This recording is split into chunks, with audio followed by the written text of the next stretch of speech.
followed by the pledge of allegiance with our city manager. Lord, I thank you for the city of Benton Harbor, every resident that lives here, for every business that is located here, and everybody that calls this place home. I just pray for our meeting tonight as we conduct the city's business, Father, that you give us the wisdom and the knowledge to take care of the city's business in an expedient manner. In Jesus' name I pray. Amen.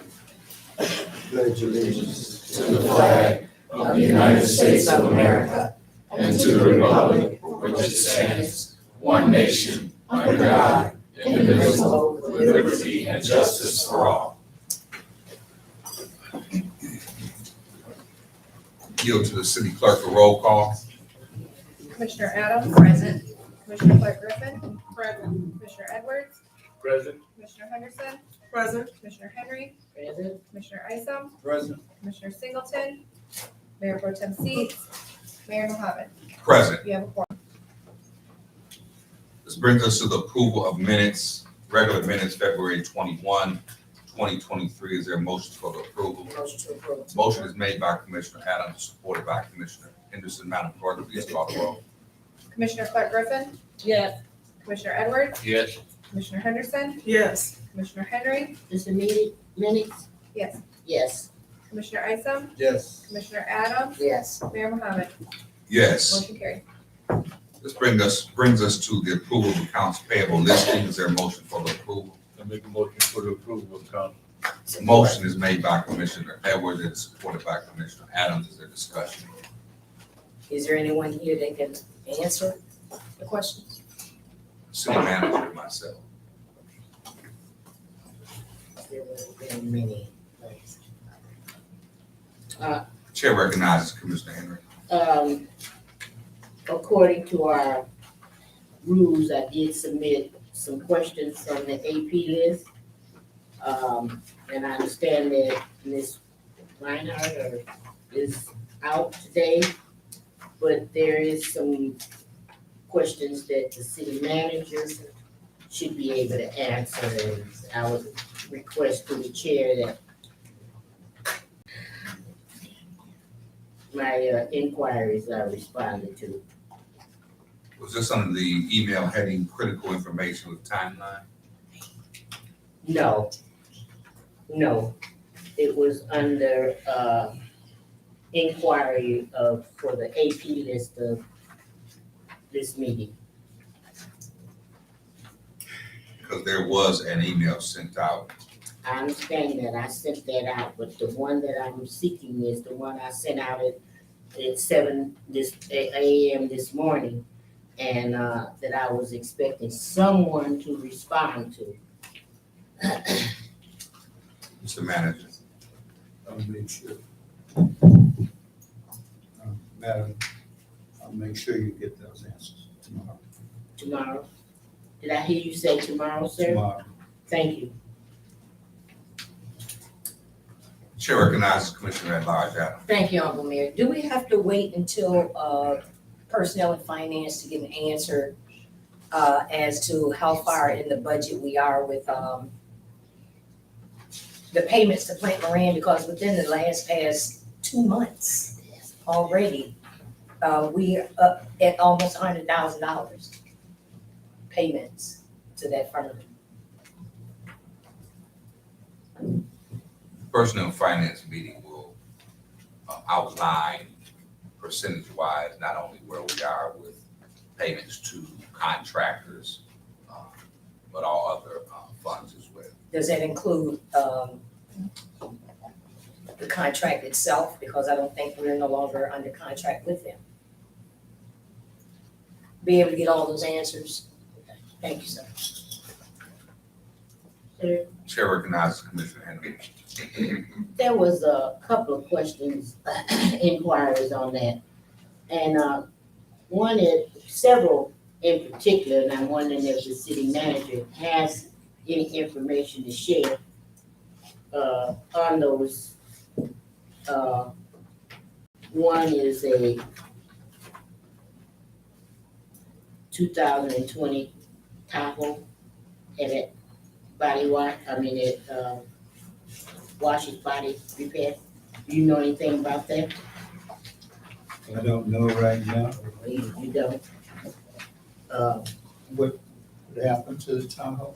I have no idea. I'm just going by the details on this AP report, and this is one thing that was paid before we approved it. So that always raises a question to me as to why these accounts are paid on before they're approved by the body. So that is one of them, and I just want the full body to get all the information, and then we can go on it. But I'm definitely not going to be able to vote on, to approve this AP at all, because my questions weren't answered, and we're back to doing nothing again with the money. No accommodation, no accreditation, nothing. So I'll definitely have to vote no. Well, I just would say that all expenditures within the accounts payable are budgeted. There's nothing in the expenditures that's not a part of our already approved budget. I understand that, but it's my job, as well as 9 other elected officials, to know where the people's money is going, and on what it's being spent on. That's my job, and everyone else, the elected official here sitting here. So those are my questions, and I've asked repeatedly to get things about the attorney and the engineering, and it wasn't given to me this time, so I will vote no. Thank you. Thank you. I call for the question. Commissioner Edwards, Yes. Commissioner Henderson, Yes, Commissioner Henry, No, Commissioner Isom, Yes. Commissioner Singleton, Yes. Commissioner Adams, I too will also be voting no for the reason that everybody can clearly see and have been paying attention enough to know that by charter, The somebody is discussion- supposed to be the here to discussion answer is our questions portion from is our open. finance Commissioner department Adams. in the form of finance director. And until that happens, I will be, Point of voting order, no again. Commissioner. Commissioner Clark Griffin, no. Mayor Mohammed, Yes. motion carried. Brings us to the presentation by John Young and Police and Commander Brink. Are they present?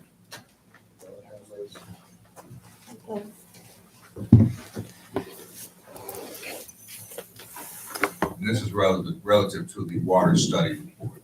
So by way of a lead into this presentation, you'll recall that about 3 months ago, we submitted a report to EPA talking about what the water department looked like in the future, that we were going to keep our water plant, that we're going to try to staff it with our people, maybe some contract people to help along the way. And ultimately, that report got the blessing of EPA, and we're almost out of the EPA order, just one minor thing left, and we're so really good shape there. So now we have to address the state administrative order. And what that does is take the recommendation that we had in the alternatives analysis of keeping our plant and staffing it. Now, the question is, how do we do it? How do we afford to do it? How do we staff it? How do we have the technical capabilities? And we owe them a report by this Friday talking about how we get it done. And that's, Elaine's going to run through that today. We talked about this 2 weeks ago at a very high level. Today, we're going to give you all the numbers. And then she's going to walk through it, and I'm going to maybe give a minute wrap up of it. So, Elaine? Okay. All right. So can you all hear me? Okay. I can never tell if that's on. So about a year, just over a year ago, we submitted the draft technical, managerial, and financial study. And Eagle provided some comments. Some of them were regarding, they wanted to have the alternatives analysis required by the EPA order done to try to figure out, is there a more cost-effective way or not going forward? And the alternatives analysis ended up showing that really keeping your water system The water plant over on Lake Michigan is the best option, both financially and technically for the time being. So now that that's kind of out of the way, like John said, we were able to finalize some of those staffing details and the financial part. So we kind of wanted to just give a brief overview of where we're at, what's all in the study that's going to get submitted. Okay, there we go. So just a really brief overview. Hopefully you can see this on the screen there, but the administrative consent order from Eagle, the ACO, required that this TMF study be completed, and it was funded through a grant. So that was good for the city. It was funded through the grant. The draft report was submitted just over a year ago, last February.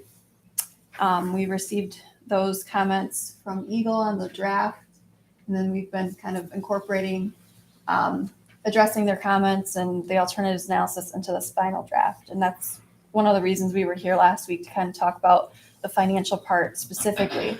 So the revised plan is supposed to be submitted to Eagle by the end of the day, March 10th, which is this week. And that plan has to have kind of an implementation plan outlined as far as how we're going to close some of those gaps that were found, specifically on the technical and on the financial side, as well as managerial. So really quickly, what is a water system technical, managerial, and financial capacity study? Or what is it supposed to kind of look at? And EPA defines TMF capacity as the ability to plan for, achieve, and maintain compliance with applicable drinking water standards. And capacity refers to those technical items, those managerial and staffing items, and financial. So all water systems need to have adequate capacity in all three of those components.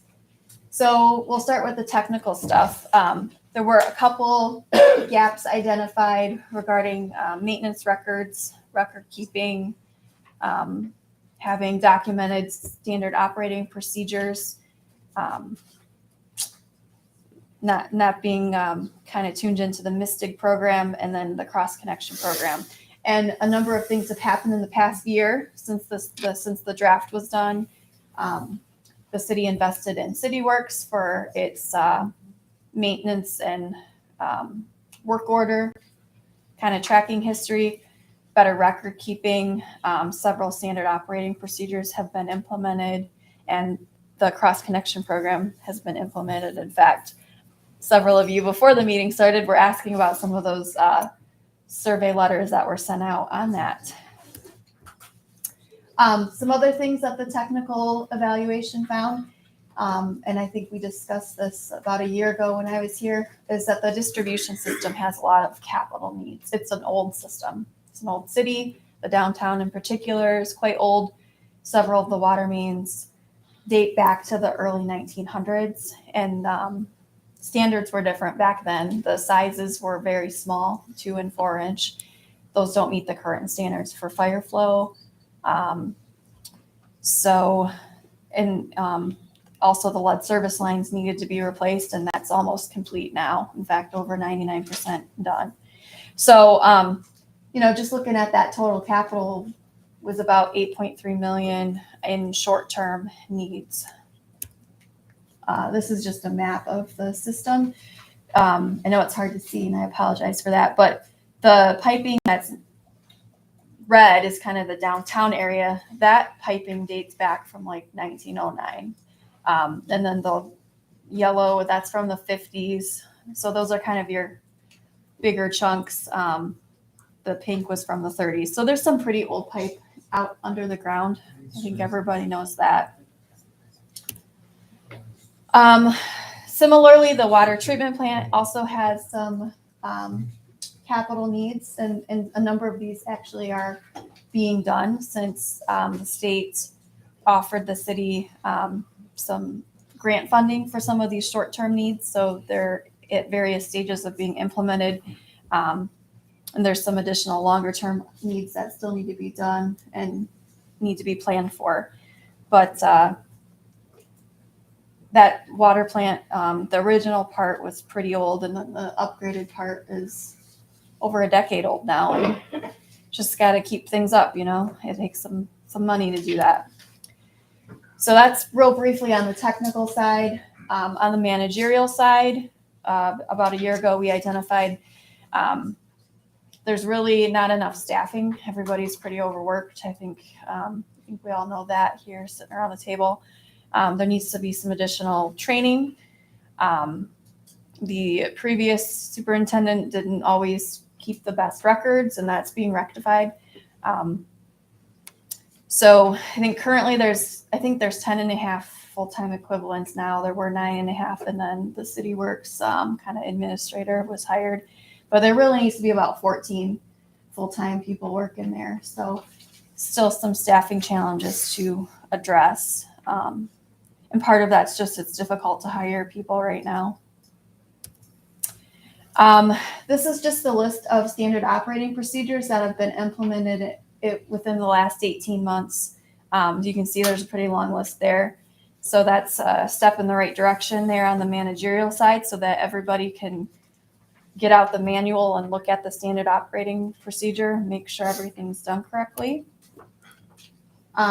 This is an org chart. It shows the way things are currently with city, sorry, you can see my mouse, city's water system here. And then some of the water treatment plant operations is being conducted by Fleece and Vandenbrink Operations Management Consulting. And eventually we'd like to see that fully staffed with all city employees. And that'll probably take a couple of years to get that transition, but that's the plan. And then financial is kind of the biggest animal, I think, because we can handle the technical issues. We can handle getting the staffing right. The financial part is what we talked about 2 weeks ago when John and I were here. There are several challenges. There's been some challenges with collections and having delinquent accounts and certainly the lead issue and then COVID right concurrently didn't help things in that matter.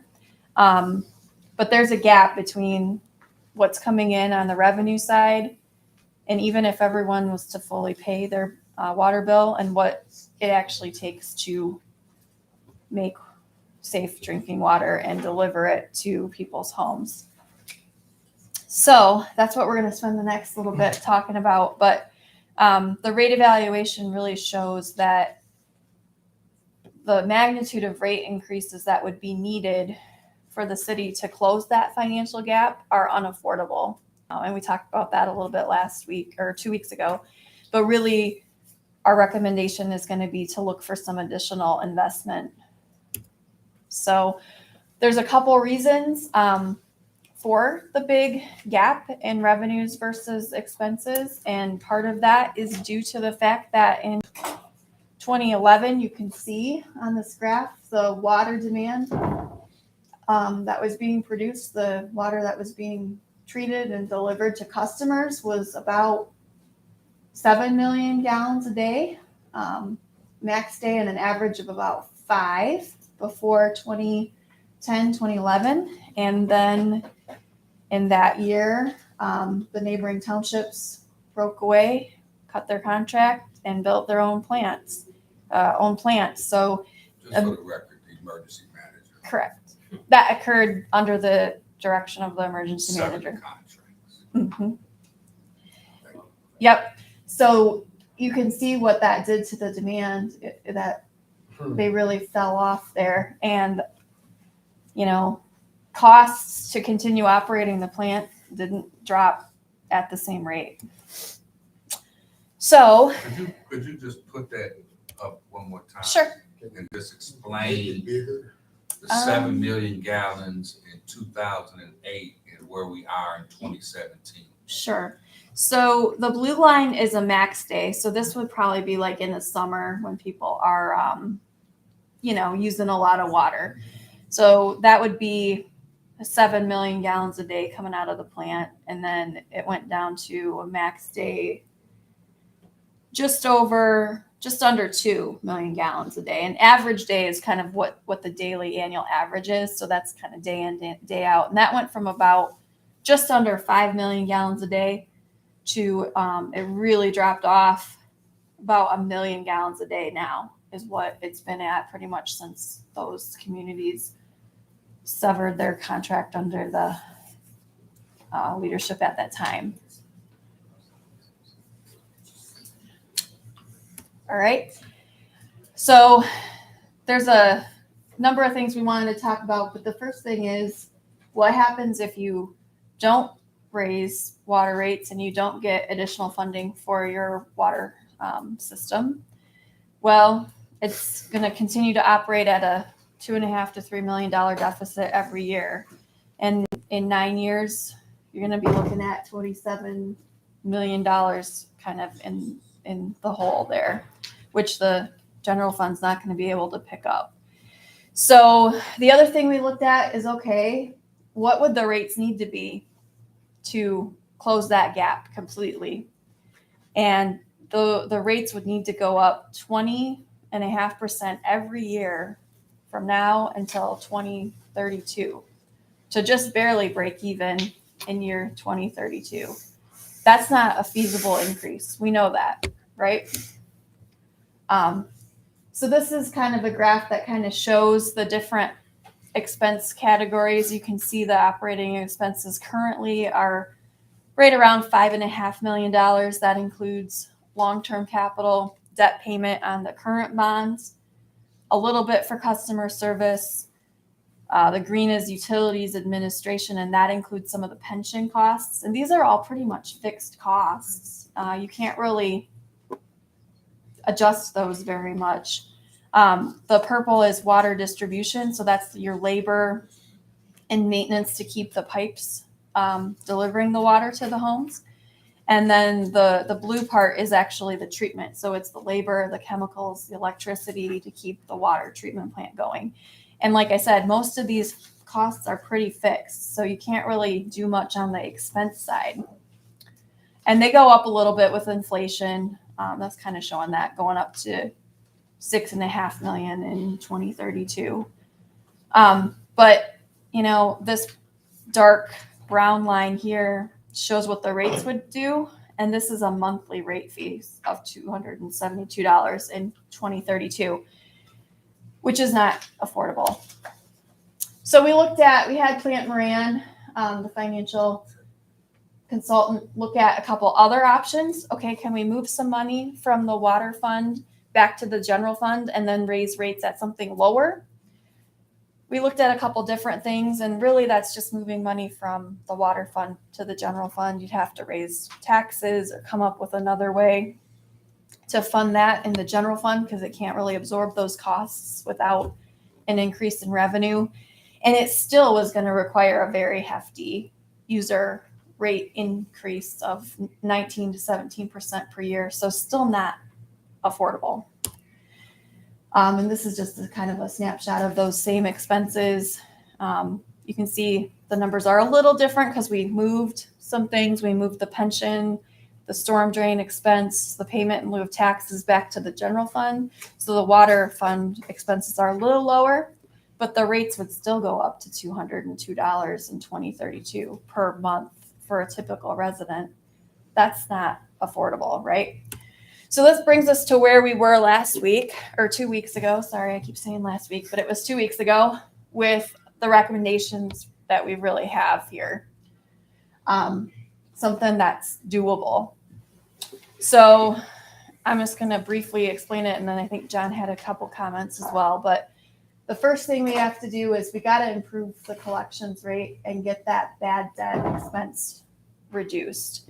And in order to do that, we need to have the state of Michigan and EGLE and the state of Michigan, the Human Health Services Department on the same page as far as the lead. You know, the water that's being delivered to the homes is safe. It has met it's below the lead levels.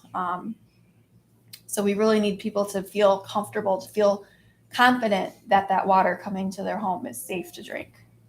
The other thing we need to do to improve the collections rate is to start a water payment assistance program.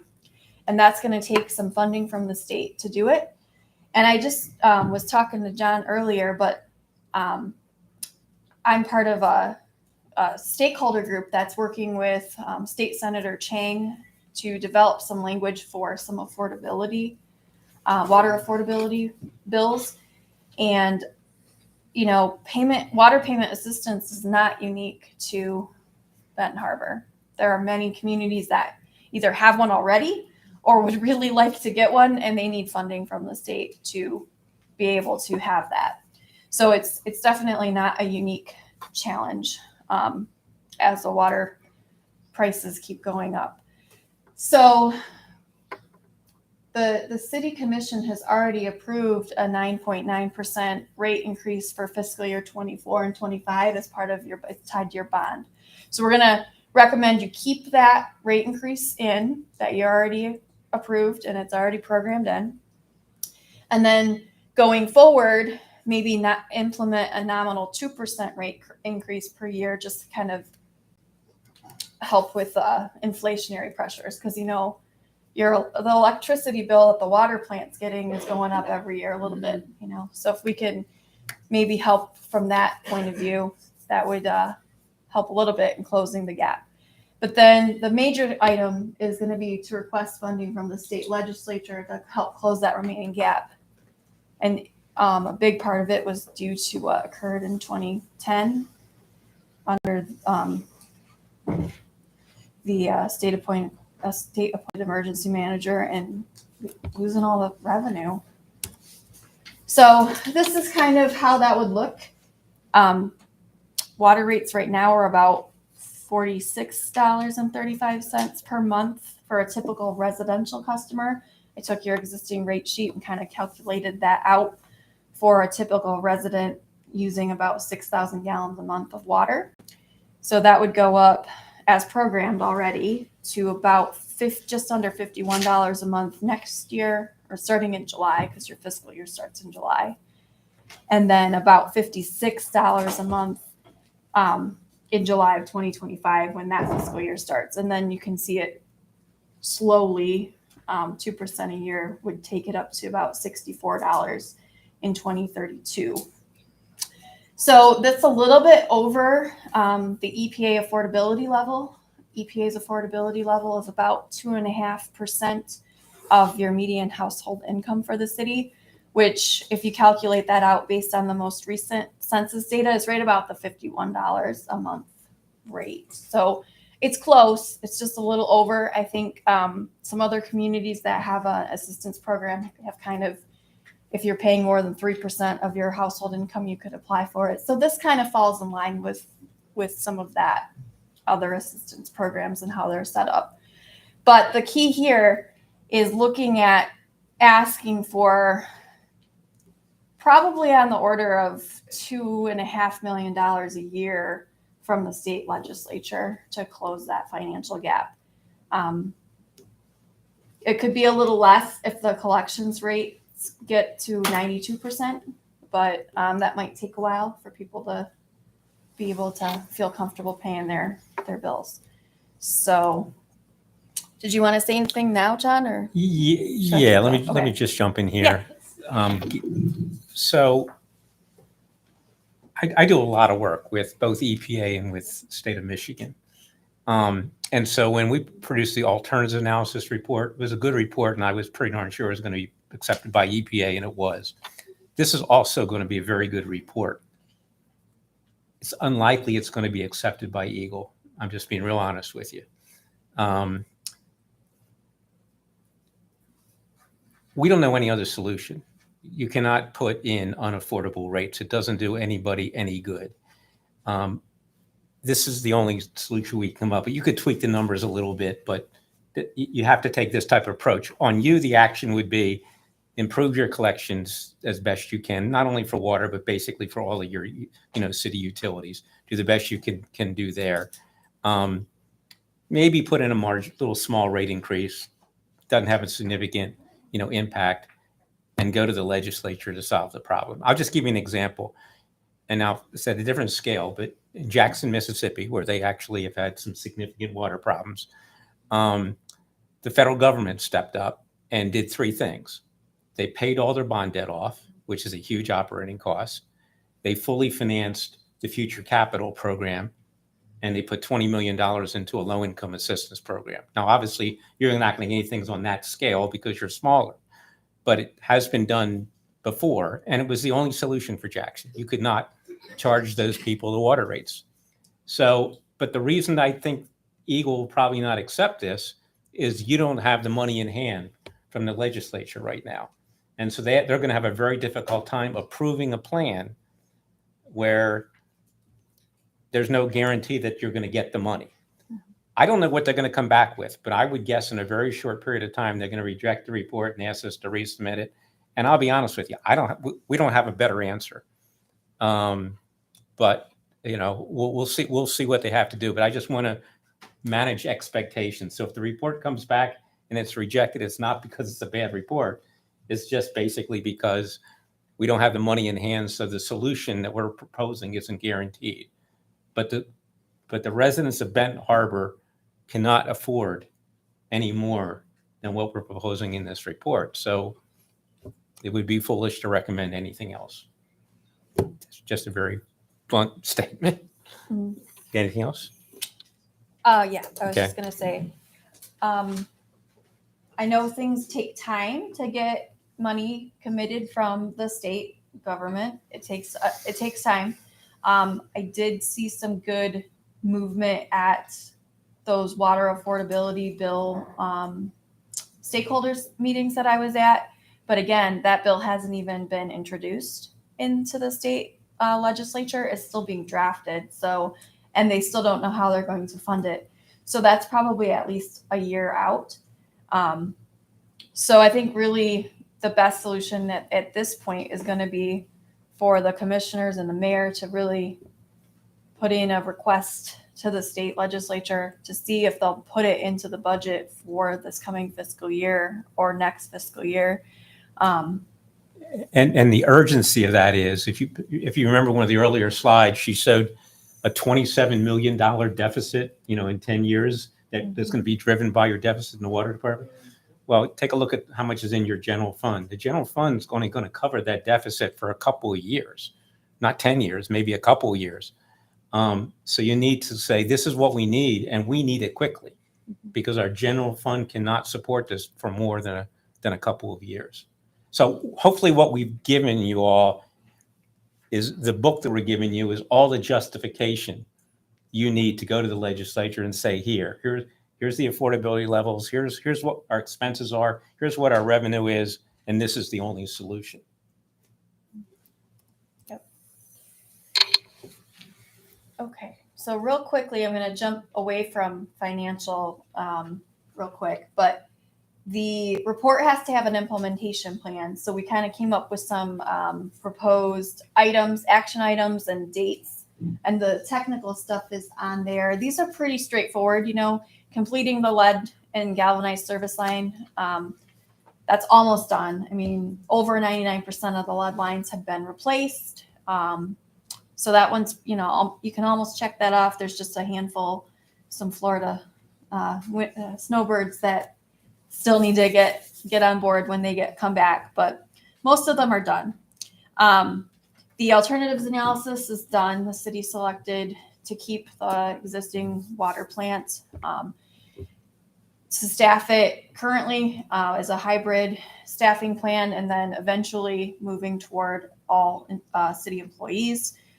And then implementing some of those short-term capital improvement plan projects at the water plant and also out in the distribution system. And some of those are already in process with that appropriation that the city got from the state.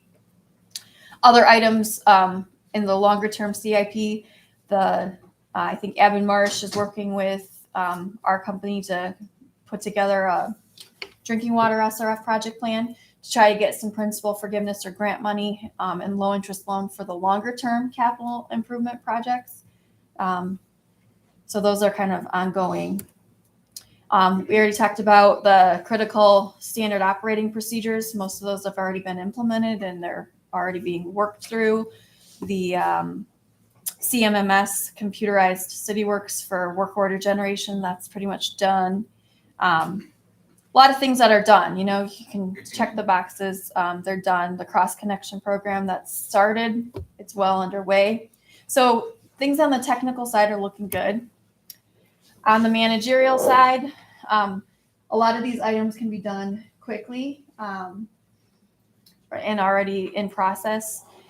Just getting job descriptions and just trying to hire additional staff to fill out the staffing plan. One of the things we'd like to do is maybe develop an apprenticeship program to help with that, since it is difficult to hire people. And part of that could actually, there's grants out there from the state of Michigan to develop apprenticeship programs. So maybe that's another avenue that can be explored. And then on the financial side, the implementation plan's a little bit more difficult, but continuing to look for funding sources for the capital improvement plans. And then most importantly, the items that we discussed is having improving the collections rate, here that last bullet point, improving the collections rate and developing an assistance program to help with that. That's going to take some seed money from the state to do that. And then, you know, keeping those planned water rate increases for fiscal year 24 and 25, and maybe implementing a nominal increase beyond that for inflationary purposes. So I know that was a lot of information and we tried to go through it fairly quickly, so we didn't take the whole night. But at this point, if there's any questions from the commissioner, we will attempt to address them. Yes. You mentioned maybe getting assistance from the state, trying to get assistance for people that get behind. Mm-hmm. I'm about preventive measurement. Have you thought about trying to get some assistance where they will help pay for what we need? Yeah, it would be a both and kind of program. So it would be money that would need to be requested from the state to help with the existing gap, because there's a gap even if all the residents paid their water bill. There'd still be a gap. But then an additional pot of money that could be used for people that just can't afford the water rate. You're really looking for what I'll call 3 buckets of money from the state. Mm-hmm. One is to support your operating costs where there's a big gap. Mm-hmm. Secondly, is to pay for capital projects, putting pipe in the ground. And third is to help with a water assistance program. Mm-hmm. So you're looking for those 3 buckets, and those 3 buckets, you know, might add up to 3 million or maybe more. And if I were you, I'd ask for a little bit more than you need. And first of all, I'd just like to thank you all for the presentation. It's definitely crystal clear. I think that the residents, some of it probably was alarming to hear, but we want the raw truth, where people know exactly where we are, what the challenges are, and how it's going to take a collective effort. Residents, staff, city council, state government, as well as federal government, all similar to the water project. Absolutely. Where we all came together is something that can be studied on a national level. So are there any other council persons that would like to? My last question was, you mentioned an apprenticeship program.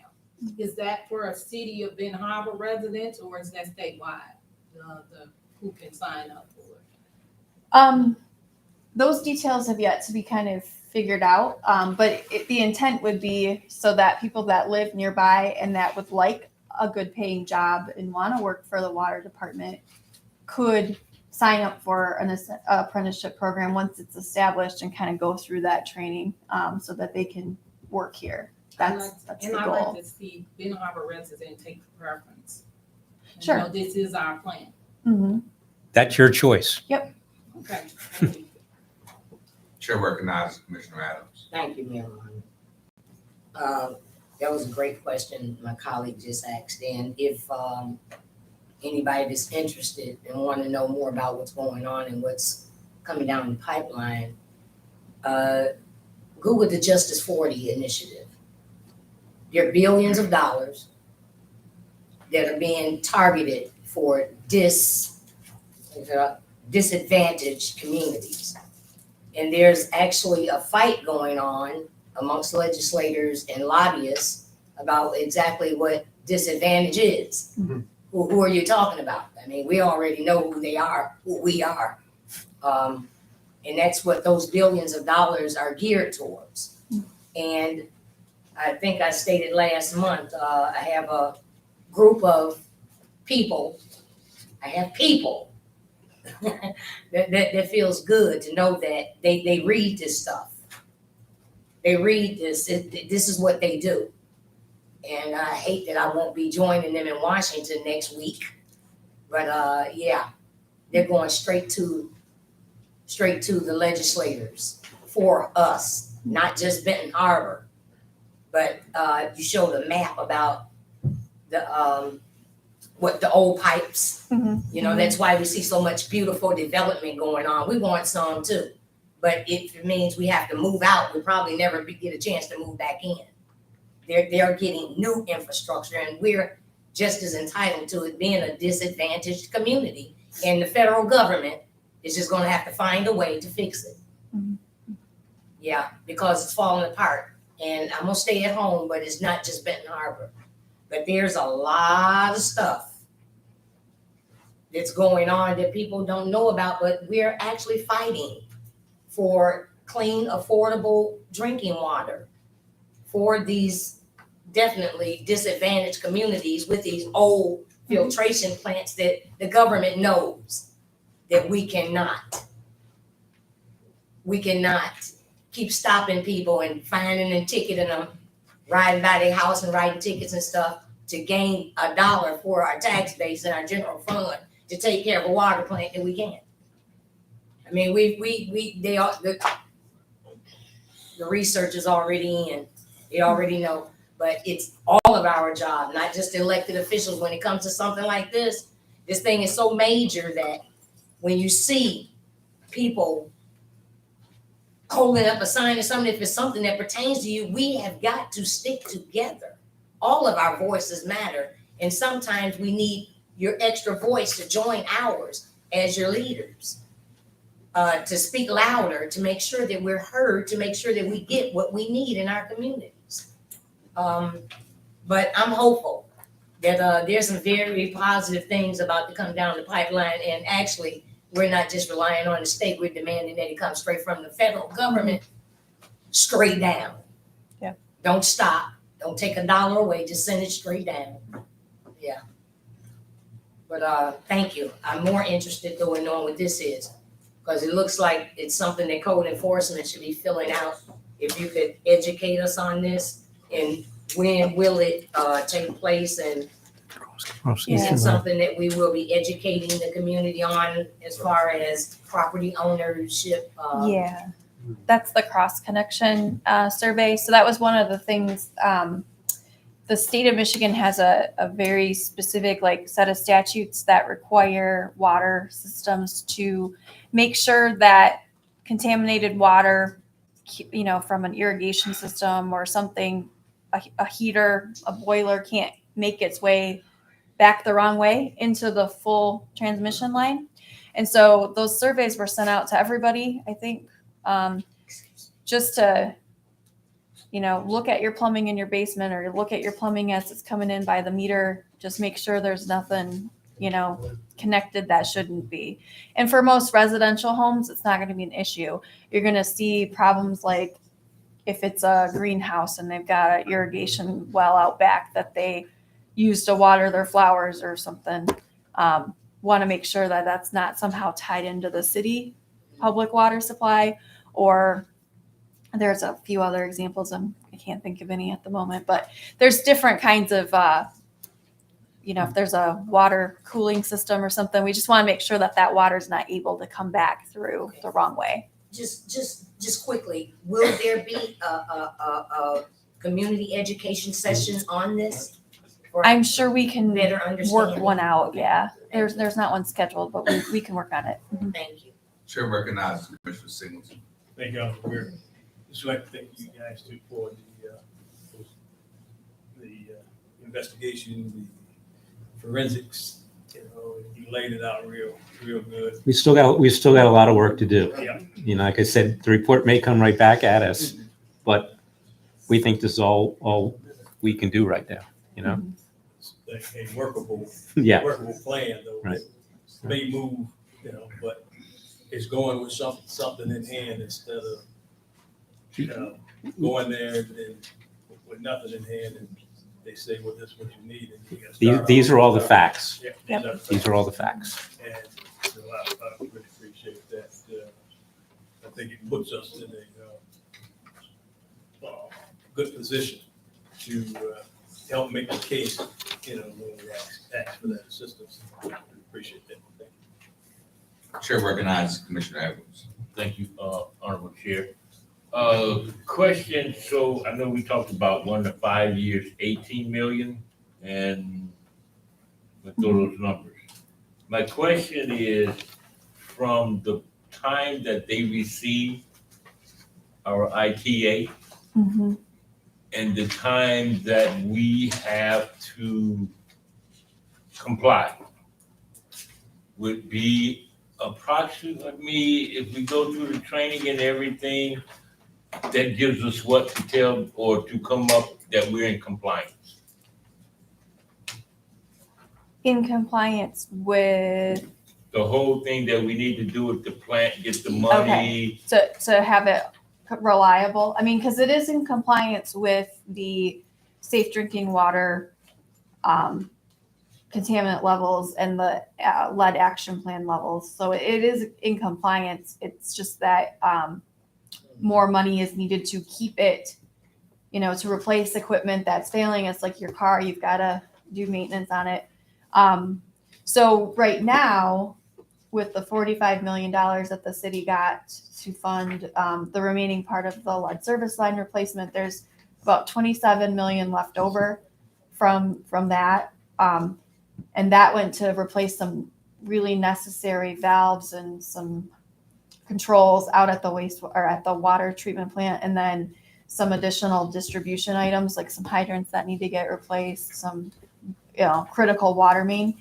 But there's still some long-term, about 1.6 million for the next 9 years that need to get spent. And we are putting together a project plan to ask for that money, because right now the state revolving fund for the next couple of years has more grant money available than they've had before. Usually the state revolving fund is just low interest loan. But because of the bipartisan infrastructure bill and some of the ARPA money that the state of Michigan needed to spend down before 2026, they put it toward grant and principal forgiveness in the water, drinking water revolving fund, and in the sewer one too. So we're trying to capture that money before it goes back to just low interest loan, because you guys in many communities across the state really need that grant money to make it doable. So that's why we're doing that this year. One last question. I don't know if this is it is a question. So with your experience going through this legislative stuff, thank God we got the mayor who has some good reputation with them, and with the support of the full council in the city. With your experience, we go to them with a case. Within the last 2 years, we done had COVID shut everything down. We find out that we need a whole new water done for everybody. We've done it in less than year and a half, which was projected. Now we got to do inside the people's home, which we have came up with funding for that. So it's not on the back of the residents. And we are also replacing all our fire hydrant sidewalks.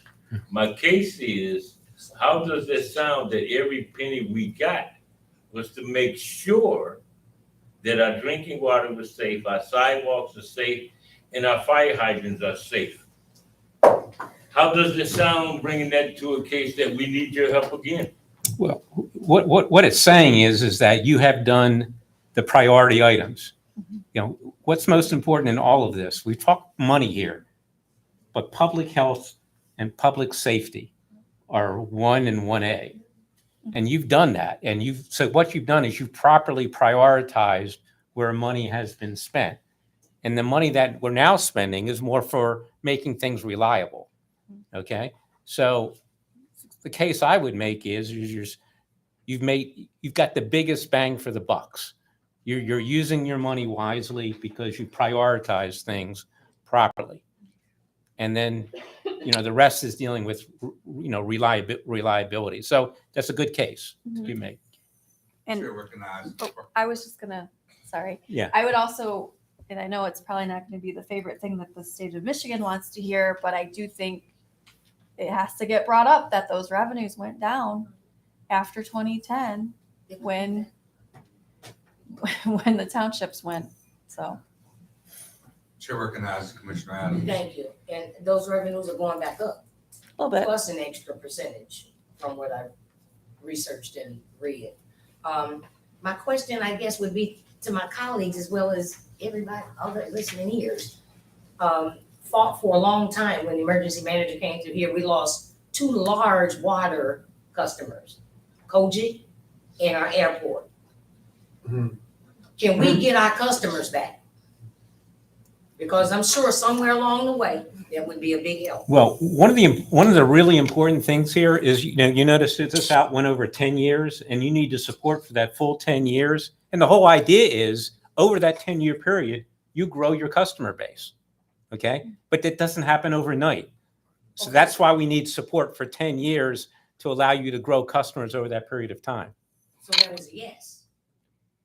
Commissioner, so Overall. the state law suggests that, or not suggests, but states that the nearest tap, that's where they connect to. So we lost Whirlpool Global Headquarters, which was our customer. We lost Kojic. We lost the airport. And there's many others, not to mention all of the commercial and residential of Benton Township, St. Joseph Township. And I would like to know, and I've said this before, how much revenue has the city of Benton Harbor lost since the emergency manager severed the contracts over now 10 years? I don't know, but now that things So- have changed in Lansing, we should be able to fix it. So I'm just saying that to say, and I don't want to approach this Lansing with, I don't want to say a Louisville stuff. With truth. Because we want to be diplomatic and we want to have continue with the collaboration It's ours, it was and stolen. the cooperation that we've been getting from the state, federal government. I had an excellent conversation with the Speaker of the House at the White House with Mayor Neely from Flint. I do plan to speak with the governor, the State of Michigan Black Caucus, and I think that Benton Harbor is in a great position because we have shown that the resources and the money that we have received, every penny is accounted for. So we are good stewards, and the money that we will receive to move our water system forward, it'll be the same. So I'm in no way under a posture that Benton Harbor is forsaken or as if we're not going to get through this problem. We came through a water crisis, educational crisis, health crisis with the pandemic, and I think we'll come through this operational and management and financial as it relates to our water system.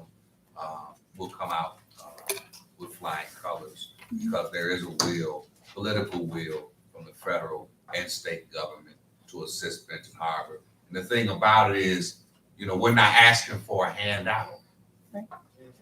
just want our water. We want justice. Because what was done to Benton Harbor through the emergency management, it was a grave injustice. And before, Because of the monies that were taken away from, we had over 20 years left. With the contract with Benton Township, it was a 30-year contract. It was severed with 20 years left. We had over 8 years left with the global headquarters. That was severed. And all of our water lines were sold that we owned. You mean stove? I gotta speak as the mayor. Yes, sir. Were sold to balance a budget. But when the emergency manager left the city of Benton Harbor, the one that sold the lines, it was $3,000 in the general fund. So it's a lot of skullduggery, using Commissioner Henry's word, that we can go back and try to dig up those dead bones, but I don't think that's productive. And I don't want to throw that in the current administration's face, because Governor Whitmer is doing a lot of cleanup of what was done, especially in urban communities from the previous administration. So I want to move forward, work forward, pay it forward to move the city of Benton Harbor. So Commissioner Henry, if there's no, Commissioner Isom will be the last comment. Chair recognizes Commissioner Henry. I would like to know if you could provide your presentation to the full board. Yes. Yep, okay. Yeah. I'm like, Yeah. Chair recognizes Commissioner Isom. yeah, thank you, Honorable Mayor. I just want to know that the last about 2 years, we've been under the moratorium of no shut-offs because of COVID. People haven't paid a bill in 2 years. So all of a sudden now, what's the plan? Are we gonna lift the moratorium, and when can we? We won't be lifting the moratorium. That's your decision. Well, the governor has already come out publicly to say she does not support shutting people's water off. That's where that water assistance fund is at. That's why that's there. Money for $100 million is there. Yeah. We just have to do, as the experts said, find where we can tap into the funds Yep. to address the shortfall. Mhm. And we will do that. Right. Together. a letter of intent. And the last thing, Mayor Daley came and spoke to the Southwest Economic Club here at the college. He said that the new oil is water. So I'm just saying to the residents, we're gonna work with you and work on your behalf where we don't lose our greatest resource other than you, which you're 75% water, which is our water. Undesirable. So, thank you for your presentation. Sure. Thank you. And I did share with the speaker that as soon as you give me and us that report, I'm gonna hand it. Well, the report's going to be issued, as Elaine said, on Friday. Thank Okay? Thank you. Thank you. This brings us to our citizens' comments, 3-minute maximum per speaker. Please register with the city clerk. She will call you accordingly.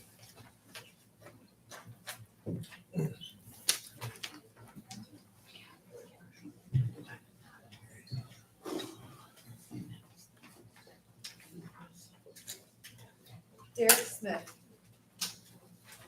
All right, I was hoping Dwayne was here because I really need to talk to you and Dwayne. I ain't here to pull nobody's legs and start any confusion. But I really need y'all to come talk to me. We can sit here and talk about everything that's going on. But me and you know what's going on. If you really believe in Jehovah, who is Allah, you know God tell no lies. Please come talk to me, brother. I am here to show you that I am serious. If all y'all need my number again, man, I will give it to you. No problem. But please come talk to me. That's the only thing I gotta say. Thank you. That's it. Spencer Husband.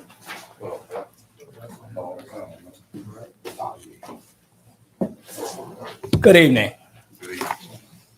My concern is still that you look at the city of Benton Harbor, you ride down the streets and things right now. What did you see? Water standing, and the water standing is over the drains that's been clogged up forever. What are the plans on trying to eliminate that stuff? You know, I'm just hearing things that the taxes could be raised on your houses, your water rates can be raised. Who want to live in a city like what we're living in right now in the condition, and my taxes and things are steady rising? If I sold my house today, I would get less money for the house that I bought 30 years ago, due to the fact of the neighborhood, due to the fact of the codes and things that the city have that are not being enforced. My first house that I bought in the city of Benton Harbor was on 584 North Winers off of Wakanda. Now that's in the 4th Ward. You go over there in that whole neighborhood right now, and it looks like a jungle. Do the city commissioners, the ward commissioners, ride through the city and look at the city and say, this is what I like to see done, a plan in place to improve the city condition? We talk about what the residents want. I'm sitting here because the residents want to hear something. Well, show the residents what you are doing. I'm not an activist. I'm a concerned citizen, retired. I have opportunities to ride through and do what I want to do now. And we're not doing that. And you sit here, and I'm going to use the term again, and I'm always going to use that term, bickering, fighting. You say that people don't disagree with what I'm saying, but there's a code. There is always a code, the way to handle anything. You don't jump up and start screaming and hollering at each other. You take time and you address those issues. If you disagree, you sit down and settle this stuff peacefully. You don't do anything crazy. You know, so I'm saying this. You need to stop doing what you're doing, and we need to get the tax basis in the city up. Then that would eliminate some of the issues that we're looking at right now, raising water rates, raising taxes to take care of something on the outside. Now, like I said, I've done a lot of things with my job, and I put things in place to eliminate some things to help the city. That's what you all need to do as city commissioners. But stop bickering, and get together and make the city do what we need to do. Thank you.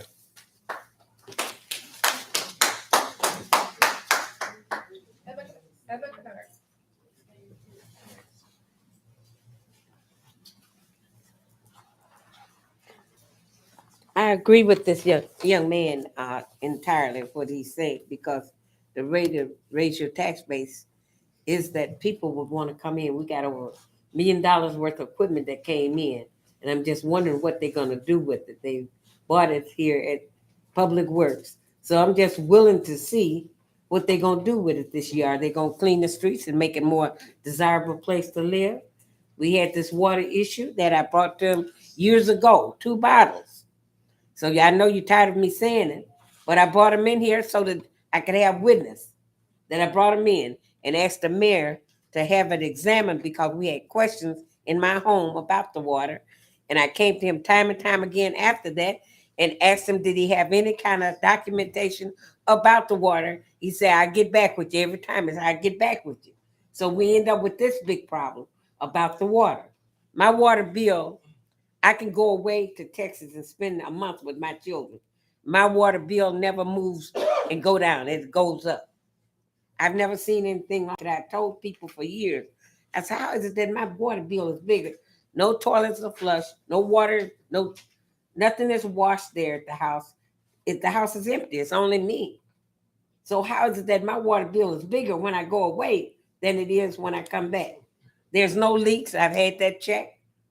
So we've got to find ways that the residents that's here has dedicated their life, paid their bills and everything, been here for years, and then they get disrespected. One of the things we need is that finance director, and we can't keep down here. And I'd say it's something behind that.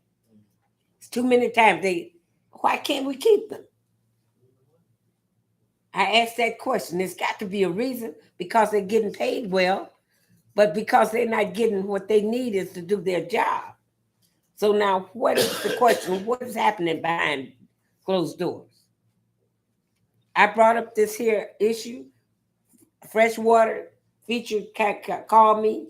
They got documentation that I brought that water here. And you all were here, most of you except for Commissioner Griffin. You all saw me there. You all supposed to, when things is not done, and you're supposed to be a voice because you asked for our votes. When you see that it's not been acted on, you all are supposed to go to wherever the head is and work, because the head is supposed to rule the rest of the body. And when it's not being done that way, it's a problem. So you all have got to, like this young man said, got to do your job. They fight at the presidential level. So we know we're going to have fights here. But we should be able to know each other well enough is to get some things done at the local level. Thank you. Mr. Duncan.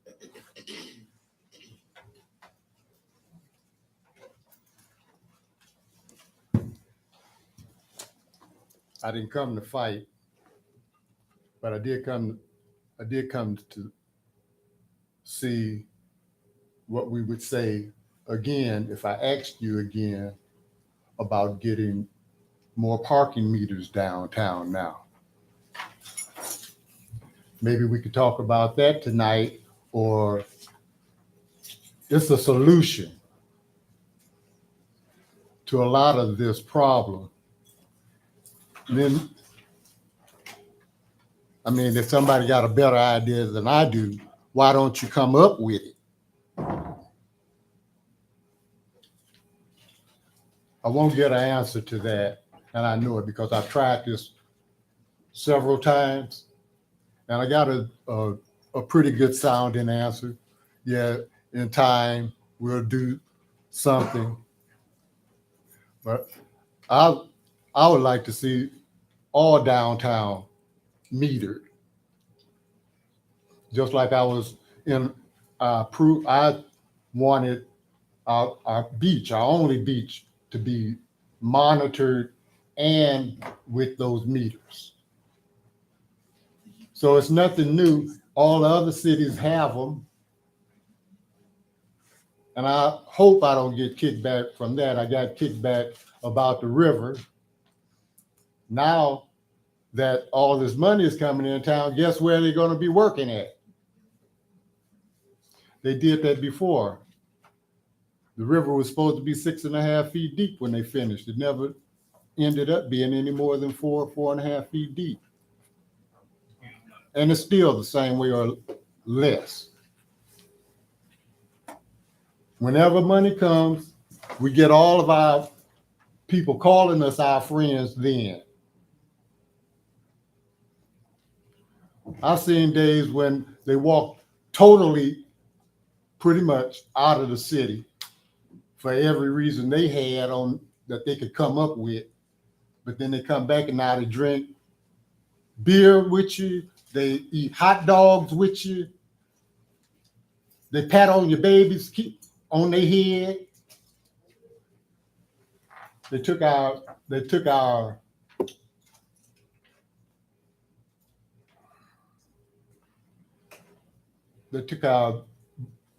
boys club. You know what they called it? The Y out east, right? You remember that? When they did that, that was way back in the day. I knew right then that we didn't have the right kind of leadership then. We got all the way up to this time, and I really thought that we had it covered. But unless we voting for downtown and what they want, we ain't even voting. You can't get 9 votes for the people. Thank you, Mr. Duncan. Thank you too, Mr. Mayor. No more comments. I'd like to thank everyone for the participation. This brings us to our consent calendar items. Is there a motion for the approval of the consent calendar or there any items that should be separated? I'll make a motion to approve the consent calendar. Motion is made by Commissioner Edwards, Separated items.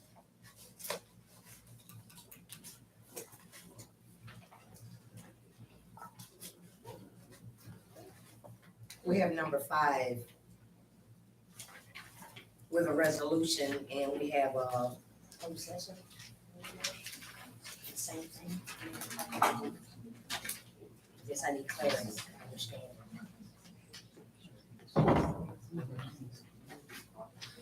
that's something that will be discussed in the closed session, but the chair. So if item number 5 gets pulled, that will be discussed in closed session. If it passes with the consent calendar, then we will not have a need for closed session.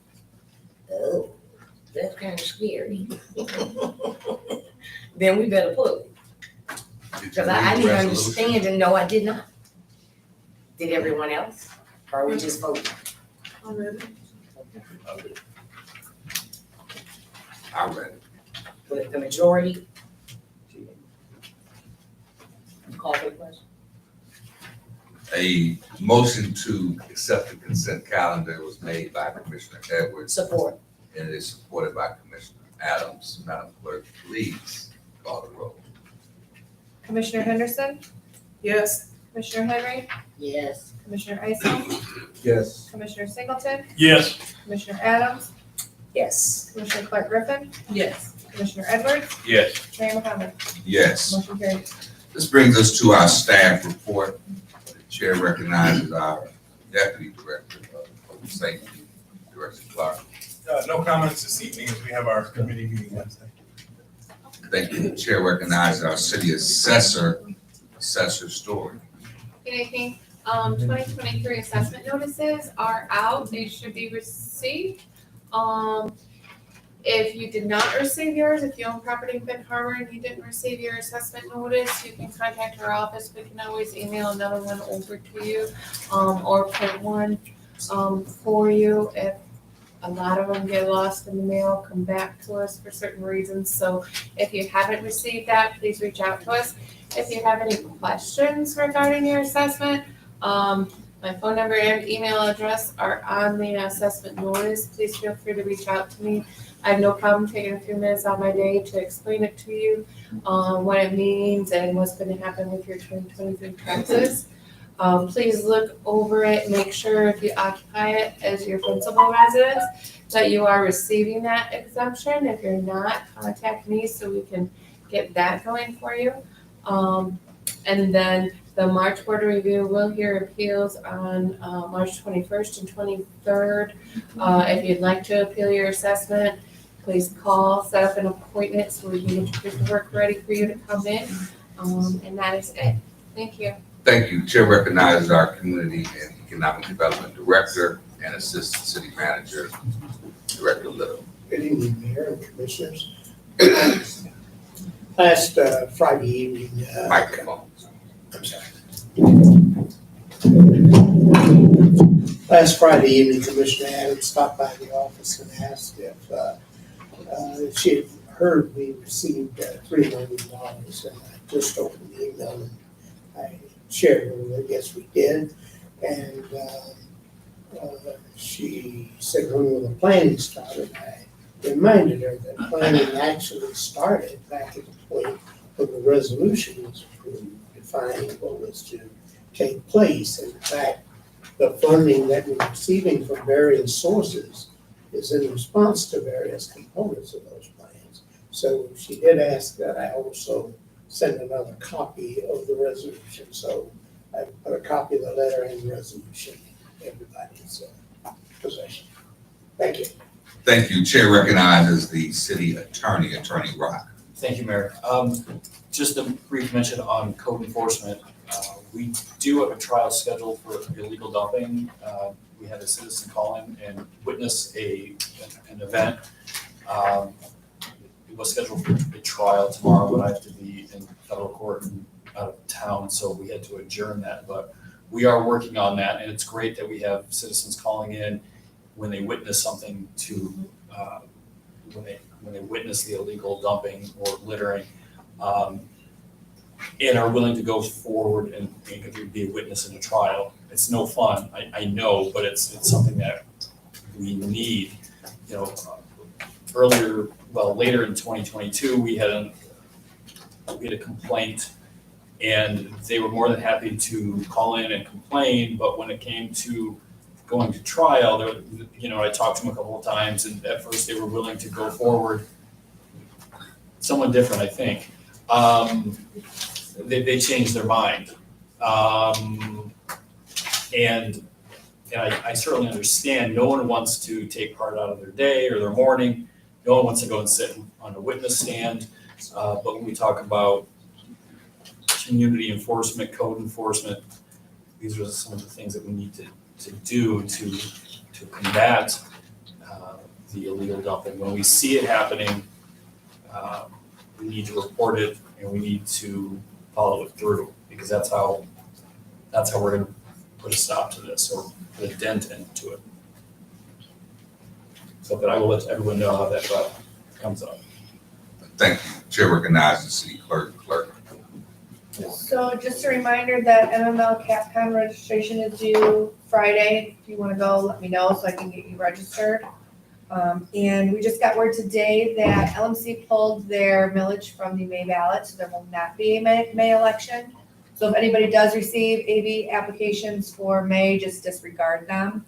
When you do get your absentee ballot applications this year, there will be a new checkbox so that you can receive an automatic ballot forever. Oh. Yay. So then you do not have to fill out an application each year. So look for that when you get your next AV application. Thank you. Chair recognizes the city manager. Thank you, Mr. Mayor, Commission, audience. Mr. Little, can you give us an update on the cameras? You are the deputy chief.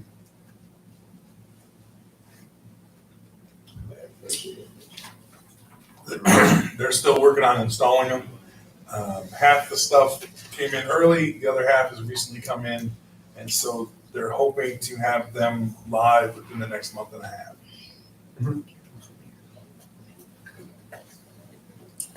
That's pretty much the information I have too. It's like about 80% complete, the wires have been pulled, and it should be 30% in the next 2 weeks. The other thing is, I want to let you all know that you will have a copy of a presentation that is named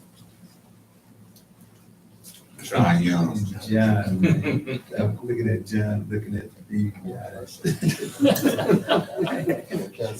Good copy for that. So you will get a copy, of that presentation.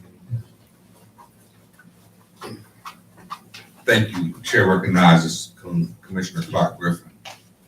Hello, everybody. Thank you for coming out. Just have a good night. Chair recognizes Commissioner Henry. I want to thank all the citizens for coming out. Please make sure that you share the information about the lead lines and all the plate replacements and the different things that are going to be going on. There's so many opportunities. When you hear the word apprenticeship, that's opportunity. When you hear the word solar paneling, that's big opportunity. So stay tuned. Things are getting better for us, and it's just for us. Thank you. Chair recognizes Commissioner Edwards. Thank you, Honorable Chair. Thank everyone for coming out this evening. Would like to say congratulations to the two families, Will Branscombe, and definitely to Ann Haraway. Appreciate that legacy that's been there. I can pass it on to my children and grandchildren, even though they're not from here, but it's good to know someone, that you have that connection, especially when we all are the same culture. Appreciate it. I love the work that you and your sister continue to do, always. Like to say, if there's any Branscombe family here, same. And I was looking at this, I believe I went to a classmate of one of them, I'm not sure. But the name sounds familiar. I graduated in '72, so I don't know if anybody know him, who can help me out with that one. Didn't mean to tell my age, but anyway. Speaking of age, I know we're getting quite a bit of remarks about the water and different things. And I was just listening to John, and I even wrote down some notes when he was talking about the different areas and the ages of different things, pipes, buildings, all that. And as he was talking about age, and I'm listening to this, and I listened to some of the residents, not only here, but out in the streets, and they tell us how fast they want things done. But when John was going over that age and the years and how much it's going to cost us, and they threw in emergency management, and I started thinking, wow, he keeps saying his age, and he keeps going back to the early 19. I said, wow, I'm only 69, and age will hurt you. Age will kill you. So it's really not, and I started thinking about it, it's really not the administration. It's really not the individual. It's not the resident. If you don't take care of something that brings about age, it's gonna destroy you. It don't matter how much money you got. You can have $80 billion, and if I don't take care of this body, that 80 billion is just 80 billion. So, but when we want to take care of things, we have to quit thinking that we can make it good overnight. We ain't robots. So if I want to go get my knee replaced, do you know how long I'm at to walk with a stick? 6 weeks? Right? I got bad vision. Do you know if I go get glasses, I got to put them big black things on, look like windshields for how long? 3 weeks? And then I got to be careful how I open up the window because the sun will re-blind me. And I'm saying that to quit thinking that when we get a problem, you wake up in the morning, hey, they good. They did it. It ain't going to happen. I got 7 kids, and I was wishing they could grow up tomorrow. It didn't happen. I had to wait 18 years.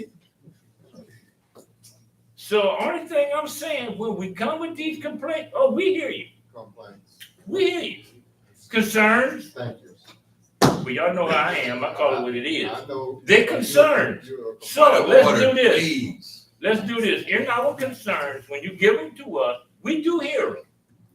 Some of them we might be able to take care of in a week. Some might take a month.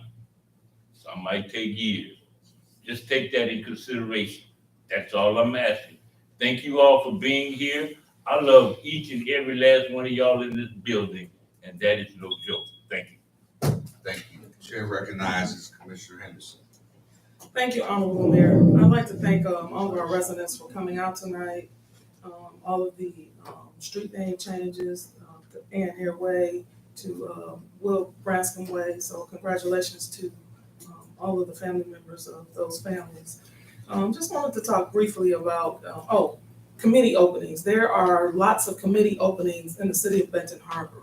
We made an appointment tonight to the library board, and there are a lot of boards in our community, Ms. Tony Rabbers, who's sitting in the audience. So we have a lot of appointments that we need to make to those boards. So please see the clerk to get an application for those boards. Also, the county has just as many boards available that we need residents from the city of Benton Harbor to serve on those boards. And the residency requirements for those are not as stringent as they are for the city, because some of our boards you have to live in the city of Benton Harbor in order to serve, and some you do not. So please sign up for some of those committees. We need input and voice from people in our committee. Just real briefly about all of the things that's happening in our community. All of the disinvestment that has happened, particularly in urban communities, is why we had the water issues. There was no investment intentionally in urban communities, and specifically in the city of Benton Harbor, like many communities across the state of Michigan. Intentional disinvestment. When the emergency managers were in, that was an intentional thing to destroy those contracts so that the city could dissolve and not be. And so we see, like the mayor said, all of the fight that has gone on to protect those things, because this city needs to exist. The people in Benton Harbor are important. Benton Harbor is a jewel. Everybody knows that. And so we need to keep this city running, keep this city moving. And so all of those things were intentional. And now that that wool has been pulled, and people see, we are, as Commissioner Edwards said, on the move. Things like that don't take, it takes time. It's not done overnight. And so we'll continue to improve the city and improve the quality of life for the residents in the city of Benton Harbor. So thank you all and have a great evening. Thank you. Chair recognizes Commissioner Adams. Thank you, Mayor, and thank the residents for taking time out of your busy schedule to come down and see how your local government is working for you or not. I guess it just depends on who's paying attention to what's going on, because there has been plenty of growth. It's just we're not feeling it the way that we feel like we deserve to feel it. I wasn't present when Rome was built, so I just hear that it wasn't built overnight. I know I've been down here for 23 years. And I hear that Joe Biden was in Washington as a senator for 40. And now he finally gets a chance to do and use his power. It takes time. And that's one thing that I've learned about our government. It is not happening overnight. We may want what we want when we want it, but there's nothing about it that's McDonald's style or Burger King. We have 9 individual minds, yet all 9 know what we need. We different ages, came over, ancestors on different ships, yet we all sit in the same boat. Disenfranchised, disinvestment, you name it. I've seen a lot of growth though, and I've been happy to be a part of it. And I intend to continue. And I've done it nonstop for the past 23 years. It's wonderful being a part of something that's growing. And I guess it takes a person that likes to garden to have a greater appreciation to plant a seed and watch it grow and nurture it along the way. Just when I thought I was coming back to Benton Harbor, just passing through, yeah, I ended up sticking and staying and stuck. So I might as well make the best of it because I really do love my hometown. I want to remind everybody that Project Need Foundation and Let Us Rest and Team Solution is hosting its first event at the Boys and Girls Club this Friday from 2 to 6, Saturday 10 to 2. And that's a training that will give you a certificate in soil sampling, lead testing, and it's just a small start of what's to come. I'm reminded of something that my colleague, Commissioner Ethel Clark Griffin mentioned, and I met a young man at a fair, a resource fair that we had over at the Virginia Edwards building last week, and he teaches a class, environmental justice, out at Andrews University, and I'm connecting him with the school superintendent. I mean, getting our children into doing things that they should be learning in 6th grade. Not about something that's not going to take them and put them on their career path. I think too many times we people of color, we have this broad imagination that we just like to create. There's just something unique about us that's hard to just focus. And I think that's part of what, other than just being suppressed and oppressed, it's just a part of why we ended up where we are in the boat. That we got a finger on the plug, trying to make sure that nothing else sinks. But I see a brighter future for us all. And I just ask everybody to get involved. And I would add something, Honorable Mayor, something that Commissioner Henderson mentioned. There are some very important seats, more important than the counties, and the one I'm sitting in, up in Lansing. It's a new administration. They're going to be filling those seats. Please get on the site. You can gear things towards Benton Harbor. Yeah. Yeah, legislatively, policy making wise, and some others. Some very important seats. Economic development. Some very important seats up at the state of Michigan. And you can probably go virtual. You can probably ride up from time to time, but there are some very important seats. So just don't keep pointing the finger at Benton Harbor. Our work is beyond just Benton Harbor. And if we don't know though, we just don't know, but now you know. Everybody enjoy the rest of the evening. Thank you. Chair recognizes Commissioner at Large Ice. Thank you, Honorable Mayor. I'd like to thank everyone for coming out tonight. The presentation by John and Elaine, getting us an update on that hot water and what we need to do. And we get that letter to the state legislation and get something happening. There's always hope. There's always hope. You got to believe. Congratulations to Ms. Rapids on the library board. I see you there. I'm on the library board too, so welcome aboard. Congratulations on the street name. I know Ms. Beth put in the word. You put in the word, she put in the word. And I'm just gonna read this what it says. It says, resolution of honorary renaming of Colfax Avenue from Parker Avenue to May Street to Ann Hare Way. Put in the work. Congratulations, you and the family. That's what we got to do. You put in the work, see the results. Put in the work. I look out here and I see all kind of work being done. Mr. Alexander, what he doing?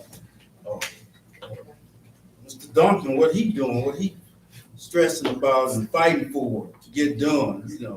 So it takes you put in the work. Like I said, it's not overnight, Things get old, I really need these glasses to read that, but I was trying to find it, see, 'cause I know I get old, I'm getting old. And thanks for my classmate being here. Sure, thank you. This commission have done a lot. I would look back, even when I met a lady that night when I got appointed, and I didn't know who she was. I just doing what God told me to do. And we were sitting in that room.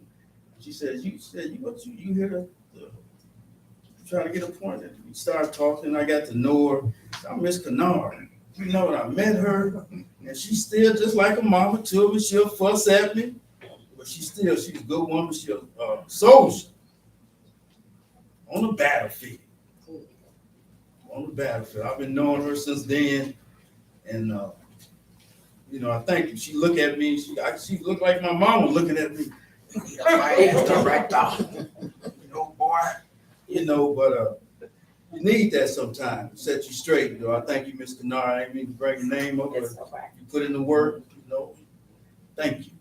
I want to thank this commission. We got a good team here, getting it done. In the water, finances. So we expect great things. We didn't get a chance to play the basketball game. Me and Mohammed Lemire and Singleton and Mr. Commissioner Henry both got on the court. Maybe this summer. Maybe this summer we get out there on the court, Union Park, or something like that. Jared too. City manager can come too. God bless you. Expect great things. It's been hard. Thank you, Commissioner Ice. And Chair recognizes Commissioner Singleton. Thank you, Honorable Mayor. Thank citizens, everybody else for coming out and hearing it firsthand. You hear it as we hear.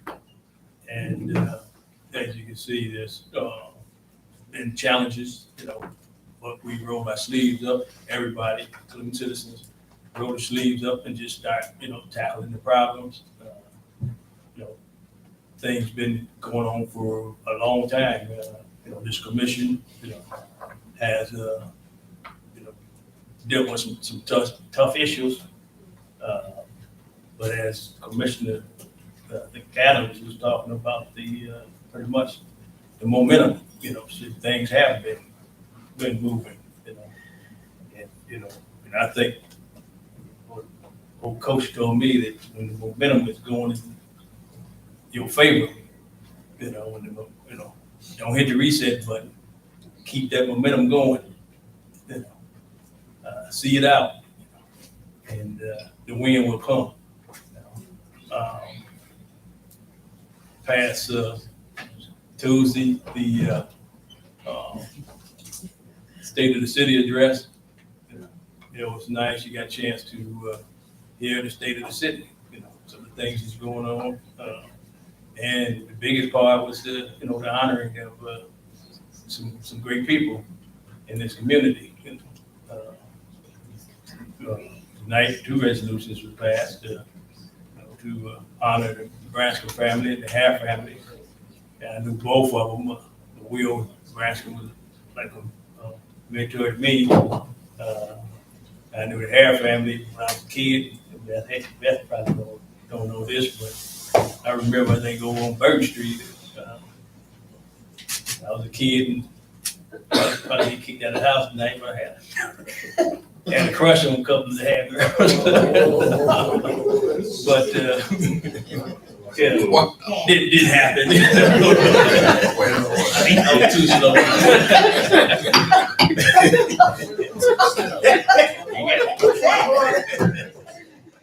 But it just shows that this community, is on the move.